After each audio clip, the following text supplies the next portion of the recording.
It is Wednesday, February 15th, 2012. Thanks for stopping by. I came across this excellent article about the Moron Mantra, debunking it on Anti-Racist Canada, ARC. Look at this banner. Martin Luther King Jr., hey, that's always good. Nelson Mandela. Wow. Gandhi. Equality. Good words. Good words. Rosa Parks. Malcolm X. So, what we have here is a little article which I will link to called Boneheads Are So Cute When They Think They're Clever, Bob Whitaker's Mantra. Now, this article really destroys this moron mantra and points out a lot of the things that I've already pointed out about it and much more. They did a much better job than I did, which is why I think I should show this to you. And if possible, read a little bit of it to you. So here we go. I'm going to try and read this and keep it short. I'll try to read through it quickly. And I got to this courtesy of the Stealth Badger, who now has 2,000 subscriptions and is doing a great job of pointing out who the Moron Mantra people are, that they are neo-Nazi Stormfront people associated with Bob Whitaker. Okay, here we go. Over the past 3 months, the boneheads, perhaps one bonehead who keeps posting the same tribe, have changed their strategy. In what might be the most transparent efforts we've found ourselves laughing about in some time, the boneheads are now posing as anti-racist, asking for help after being faced with an argument in favor of racism that the anti-racists on the street cannot overcome. Here's the setup. Someone claiming to be an anti-racist leaves an urgent and earnest message on our blog, which both begs for our help while at the same time accusing us of inaction because he or she is being confronted by an argument presented by the enemy that simply cannot be countered. As a result, anti-racists are losing the battle of ideas badly and seeing legions of people fall under the sway of the white nationalist movement, which is making the stronger case for racism. Could you please help us anti-racists on the street with this new set of verses that white people are always using on us? We don't have a defense against it, and we are always seem to lose at the anti-white race discussions when they use it. I even had a teenager pull this. Everybody says this is a race problem stuff. You need to discuss this on your blog so that we can invent ways to get around it. There is no point in talking about the racists like Paul Fromm if their side has effective repliers like that one that I'm going to append to this note. If we don't openly discuss this shit with each other on blogs like yours, our anti-racist activities are basically finished. I mean, what's the point of even reading your blog if it doesn't even deal with the challenges that our enemy is throwing at us? We are starting to fail, and it will continue to get worse for us until people like you stop running away from your responsibility of discussing effective methods of dealing with our enemy's points and arguments. Blah, blah, blah, blah, blah. Okay, here's the Moron Mantra, the first part of it. Okay, and now you can see it ends with the anti-racist is a code word for anti-white. Yep, that is the irrefutable argument. Sigh. Really? Really? This is the best you guys can come up with? Oh, and it's almost a friggin' mantra because it actually is a mantra, courtesy of Stormfront favorite Bob Whitaker, and according to some bigots, the mantra is working, despite all available evidence to the contrary, which suggests otherwise. We're amused by a number of things here. First, we suspect that it may very well have taken Mr. Whitaker quite a while to think of what to write that would freeze anti-racists in their tracks. And even then, he can only come up with the usual cliches. Second, Whitaker is unable to overcome the caricature of anti-racists that he or she has internalized. He actually believes that we are monolithic in our views and that we all believe that what the boneheads have decided that we believe despite all contrary evidence. It's one of the reasons why their movement is failing, actually. Boneheads aren't able to overcome their preconceptions about us and rely on worn-out stereotypes.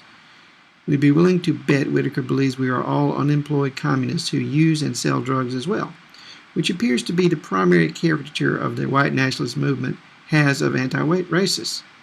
Alternatively, in spite of our language that appears to lump races together, use of the term bonehead is an example of this, we do look at the white nationalist movement from a much more nuanced perspective. We know there are variations in beliefs, KKK, creativity movement, Christian identity, etc., personal conflicts, alliances, and enemies in the movement, and different views regarding the use of violence and legal means to achieve their goals.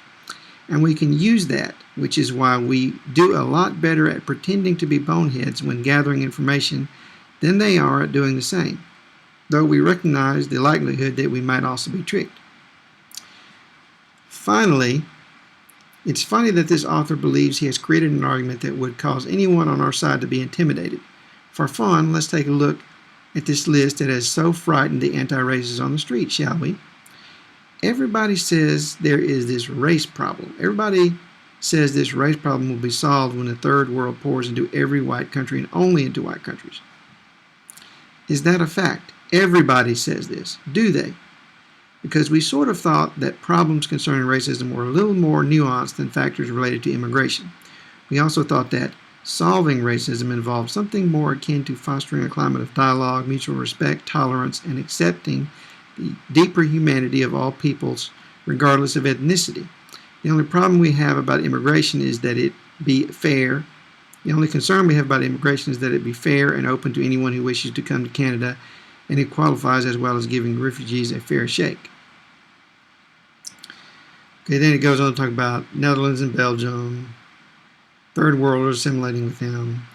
Or could it be that no one is saying that solving the race problem really has anything to do with immigration, and you are creating a straw man argument that few, if any, actually believe? Is that possible? Don't worry, though, you aren't alone in pushing this straw man. But boy, oh boy, you really are hung up on this issue of immigration, aren't you, Mr. Whitaker? Okay, we'll bite. We've decided to give you a basic lesson in human geography related to push-pull factors on migration. We'll use Canada as an example, but it could very well apply to the United States with slight variations. Leaving one's mother country is not a decision any person takes lightly. So there have significant reasons for making the decision to migrate to another country. Push-pull factors are those which draw immigrants to another country: greater economic and educational opportunities, family reunification, political freedom, improved health care, and relative security from crime, political oppression, and/or civil conflict are all factors which would pull immigrants to a country.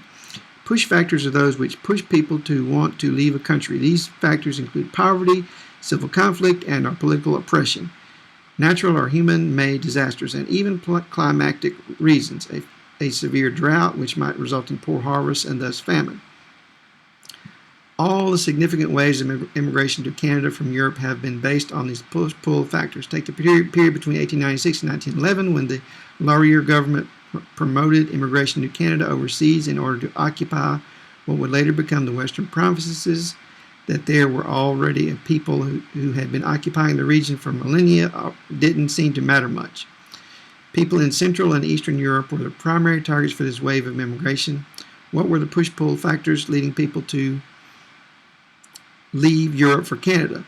Pull factors included cheap land for homesteading, promises to not conscript young men into the military service, and religious freedom.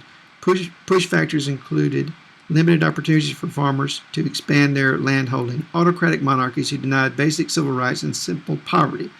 There were far more push-pull factors than this, and the decision to migrate varied from individual to individual, but these serve as examples. These same factors existed elsewhere, in part a reason for the Chinese migration of the 1800s, but based on discriminatory immigration policy, immigration from Asia, Africa, and other locations outside of Europe was very limited. So why don't we see the same numbers of immigrants coming from Europe as occurred during the Laurier boom?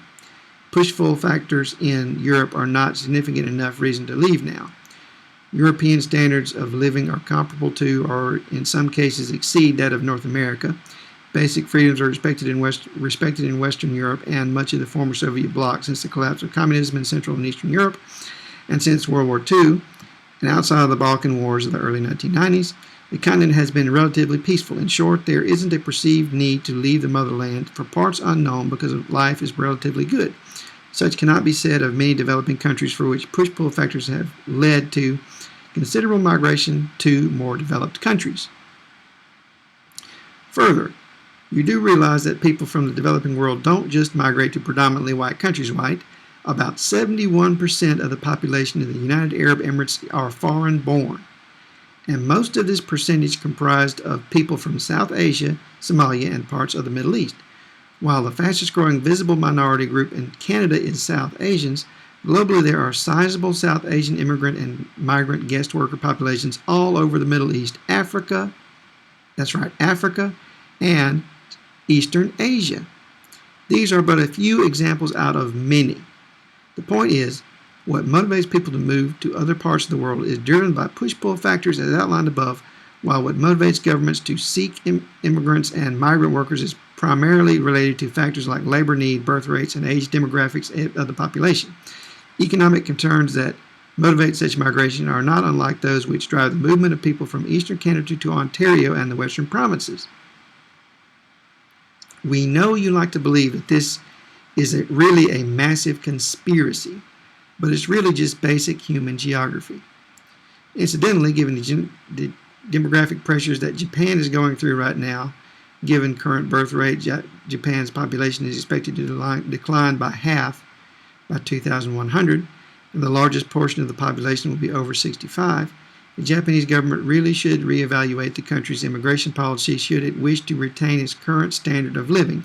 But we in the collective don't really have all that much to say about the domestic policies of foreign countries. And here he talks about how assimilation really means intermarry. There we have the real reason for this missive. If the concern really was about immigrants changing the culture, then our friend here would be pleased that immigrants have chosen to assimilate and adopt Western cultural norms. But that really isn't the concern. Our racist friend who posted Whitaker's mantra simply doesn't want people of different ethnicities in Canada, period. Full stop. Didn't even really take all that long either, did it? Is it interesting that this individual assumes assimilation, not a policy we would advocate, mind you, equals interracial marriage? He can't even think beyond this premise. Let me assure you and Mr. Whitaker that there is no effort by anyone or any group to force you or him to marry/have sex with someone of another race. You marry whomever you please, assuming that you can find someone, anyone, willing to put up with you. But here's the thing. Who the hell are you to decide who we have relationships with? Exactly. And here's where he talks about flooding millions of non-blacks into every white country and only white countries. Isn't that part of the fantasy of the final chapter of the Turner Diaries? Side note, the Turner Diaries was a famous neo-Nazi book. That there already is European immigration to Africa as well as African immigration to Europe and North America, though it is certainly disproportionate based on push-pull factors already outlined, sort of flies in the face of your premise that immigration being a one-way street. Face it, what you are claiming to be happening isn't happening. And here's where he talks about being accused of being a Nazi who wants to kill 6 million Jews. Well, if the shoe fits, did it occur to you that if these groups who disagree on most other points are still in agreement that you're an idiot, that perhaps you're the one who might be wrong? And you know, genocide isn't just a word that you can throw around to bolster your argument. It has an actual meaning, and that meaning does not extend to voluntarily reproducing with people of another ethnicity. But since you conflate assimilation with race mixing, we'd also assume that in the mythical anti-racist dystopia of your paranoid fantasies, such mixing will be mandatory. Or perhaps you believe that whites will simply be brainwashed into being sexually attracted to people of other ethnicities. The obvious truth of the matter is that if it weren't natural for people from different geographical origins to form friendships, ties, and sexual relationships when brought into close proximity with each other, you wouldn't need to worry about white people doing it. They just wouldn't do it unless forced to, but they do. And that ain't genocide. It's human nature. Thanks for watching.